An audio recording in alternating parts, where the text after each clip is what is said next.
మన ప్రభువైన యేసుక్రీస్తు నామంలో విడువని దేవుడు అను ఆధ్యాత్మిక కార్యక్రమాన్ని వీక్షిస్తున్న ప్రియమైన స్నేహితులకు, ఆత్మీయ సహోదరి సహోదరులందరికీ ప్రభు పేరిట వందనాలు. గడిచిన కార్యక్రమాన్ని వీక్షించి అనేక మంది బిడ్డలు దైవాశీర్వాదాలు పొందినట్లుగా మాకు తెలియజేశారు. అందును బట్టి ఘనమైన దేవునికి మహిమ కలుగును గాక. ఈ విడువని దేవుడు అనే ఈ ఆధ్యాత్మిక కార్యక్రమం ప్రతి గురువారం ఉదయం 6:30 నుండి 7 గంటల వరకు ప్రసారమయ్యే ఈ కార్యక్రమాన్ని మీరును చూస్తూ ఇంకొను అనేక మంది బిడ్డలు చూడటానికి ప్రోత్సహించండి. దైవ దీవెనలు, ఆశీర్వాదాలు పొందండి. దైవజనుల ద్వారా వాక్యం వినుటకు ముందు ఒక మధుర గీతాన్ని విందాం.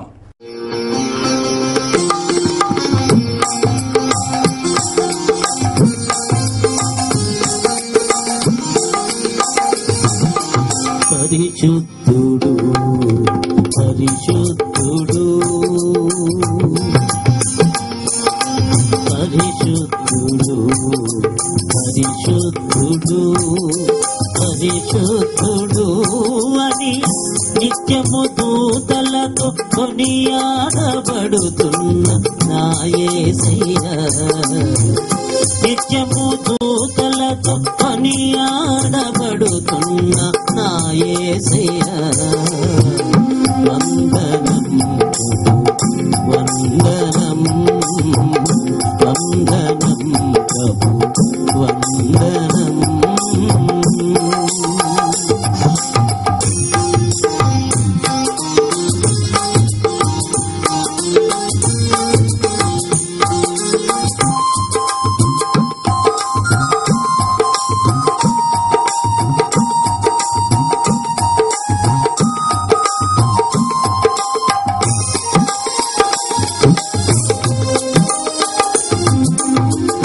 సర్వలోకము నీ మహిమతో నిండి ఉన్నది దేవా,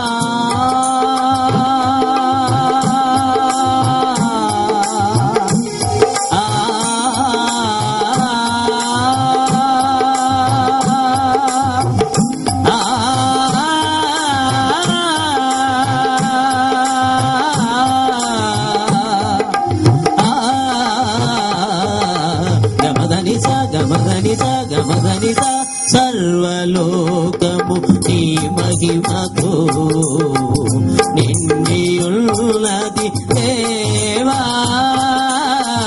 గొప్ప స్వరముతో ప్రభు యేసు నామమును,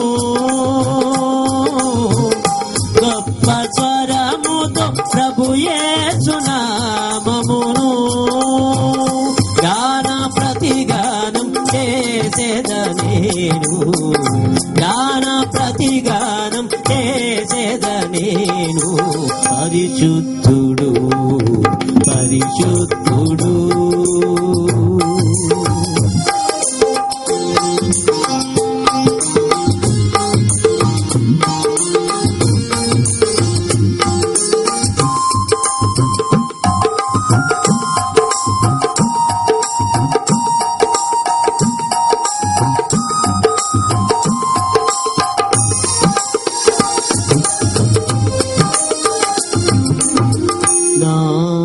కంఠస్వరము వలన గడప గమ్ముల పునాదులు కదలుచున్నవి దేవా,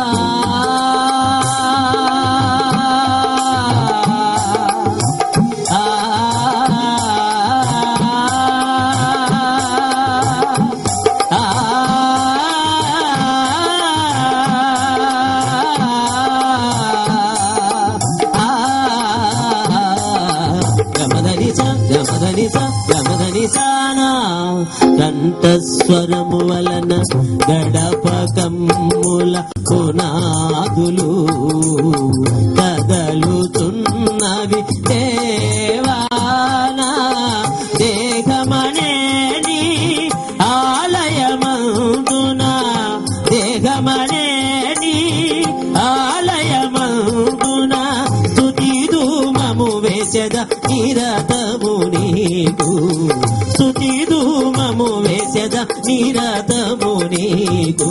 పరిశుద్ధుడు పరిశుద్ధుడు సర్వలోకము నీ మహిమతో నిండి ఉన్నది దేవా.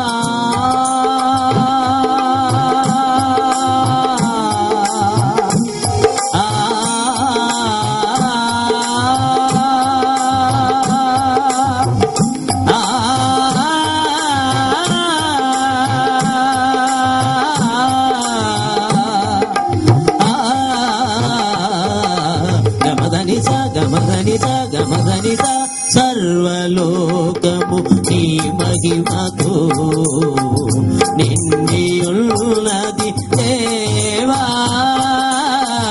గొప్ప స్వరముతో ప్రభు యేసు నామమును,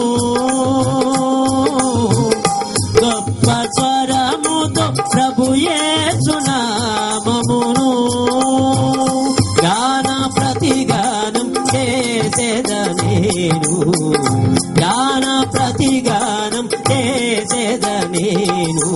పరిశుద్ధుడు పరిశుద్ధుడు పరిశుద్ధుడు పరిశుద్ధుడు పరిశుద్ధుడు అని నిత్యము దూతలతో కొనియాడబడుతున్న నా యేసయ్యా. నిత్యము దూతలతో కొనియాడబడుతున్న నా యేసయ్యా. వందనం ప్రభు వందనం, వందనం ప్రభు వందనం. దేవునికి స్తోత్రంలో విడువని దేవుడు అనే ఆధ్యాత్మిక కార్యక్రమాన్ని వీక్షిస్తున్న మా ప్రియులైన మీ అందరికీ కూడా ప్రభుని యేసుక్రీస్తు నామములో వందనాలు తెలియజేస్తున్నాను. ప్రియులారా, బాగున్నారా? గడిచిన కార్యక్రమాన్ని వీక్షించి ఎంతగానో మరి ఆ వాక్యపు ఆశీర్వాదాన్ని అనుభవించినట్లుగా మాకెంతో మంది తెలియజేశారు. అందుని బట్టి మేము ఎంతగానో దేవుని స్తుతిస్తూ ఉన్నాం. ప్రభునందు ప్రియులారా, నిజంగా మన దేవుడు అద్భుతాలు చేసే దేవుడు, అసాధ్యాలను సాధ్యపరిచే దేవుడు. ఆయన తన పేరుకు తగినట్లుగా ప్రజల జీవితాల్లో ఈ కార్యక్రమం ద్వారా మరి వివాహాలు జరిగించటం, కోర్టు కేసులో జయం అనుగ్రహించటం, అలాగే ఉద్యోగాలు అనుగ్రహించటం, ప్రభునందు ప్రియులారా రోగాల నుండి స్వస్థత అనుగ్రహించటం, ఇలా ప్రజల జీవితాల్లో ఎన్నో అద్భుతాలు చేస్తూ ఉన్నా.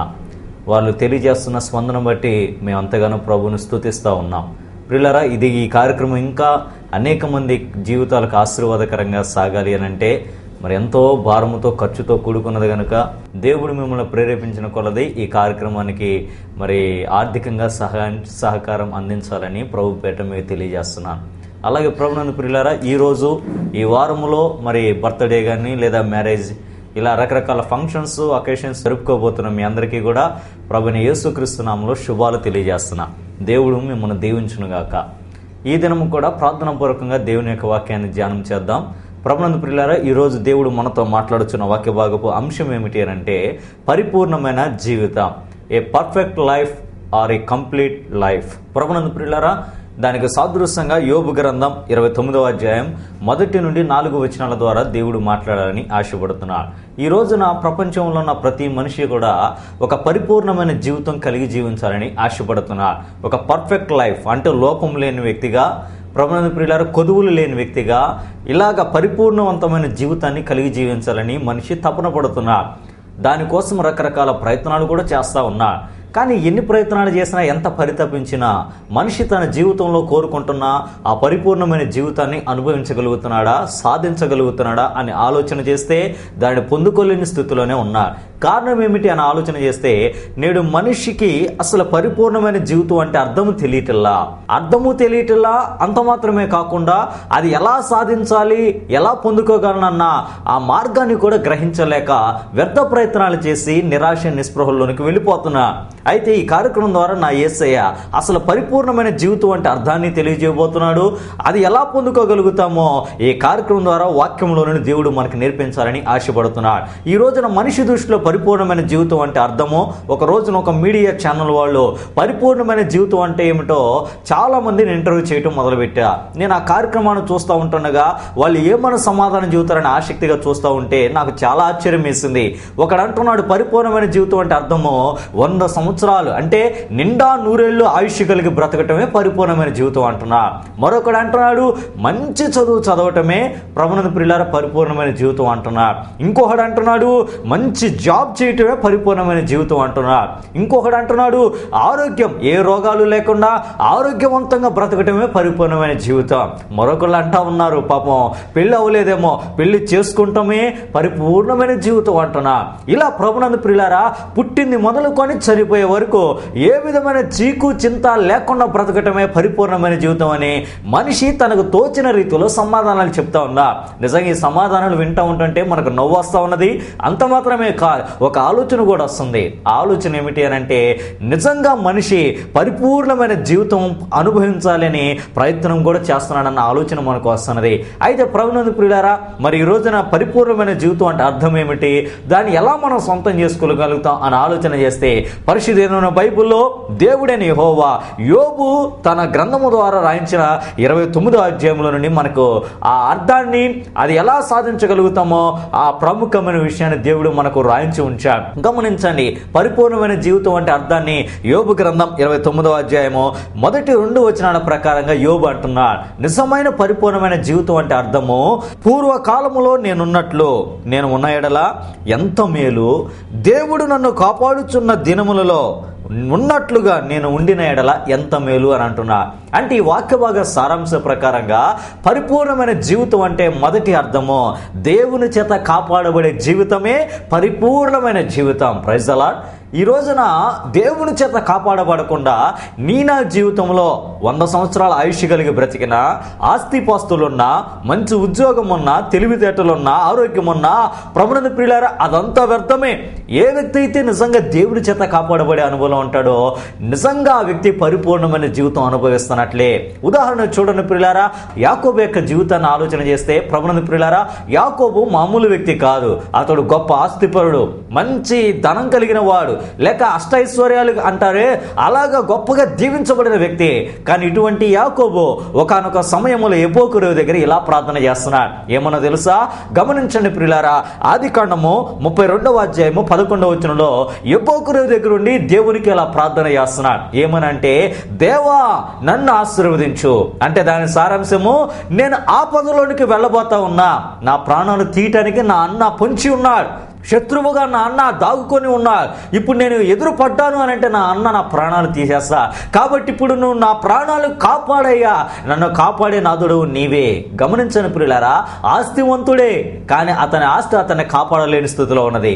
ధనవంతుడే, అతని ధనం అతన్ని కాపాడలేని స్థితిలో ఉన్నది. అందుకే ఇది గమనించిన యాకోబు అనుకుంటున్నాడు, ఈ ధనము ఈ ఆస్తి ఇదేమీ కూడా పరిపూర్ణమైన జీవితాన్ని నాకు ఇవ్వలేవు.